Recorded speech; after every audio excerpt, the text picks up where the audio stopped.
জামাতের আমির প্রবাসীদেরকে কি বলে শোনেন। কেউ যদি বিদেশের মাটিতে ইন্তেকাল করে তার লাশ রাষ্ট্রীয় দায়িত্বে সম্মানের সাথে বিনা পয়সায় দেশে আনা হবে। এই রিমিটেন্স যোদ্ধারা অনেকে জীবনের সব শক্তি ক্ষয় করে যখন দেশে ফিরে তখন আবার চোখে অন্ধকার দেখে।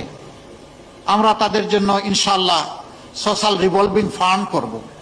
একসময় সে কিছু কিছু কন্ট্রিবিউট করবে, পরবর্তী পর্যায়ে সমপরিমাণ সরকার থেকে কন্ট্রিবিউট করে সে যখন অবসর জীবনে চলে আসবে তখন তার হাতে ইনশাআল্লাহ আমরা একটা কাজ একটা কিছু তুলে দেব। তাহলে হতাশার অভিশাপ তাকে পাবে না ইনশাআল্লাহ। সবাই তো কথা শুনলেন জামাতের আমিরের, তাহলে কেন প্রবাসীরা জামাতের আমিরকে ভালোবাসবে না? আজ পর্যন্ত কোনো নেতা পারে নাই এমন কথা বলার সাহস পেতে, আজ পর্যন্ত কোনো নেত্রীও পারে নাই এমন কথা বলার সাহস পেতে। আর বিগত দিনে প্রবাসীদের সাথে যে ব্যবহারটা করছে এগুলো আর প্রবাসীরা মেনে নিবে না। ইনশাল্লাহ জামাতের আমিরের হাত ধরেই গড়ব এক সোনার বাংলাদেশ। হ্যাঁ।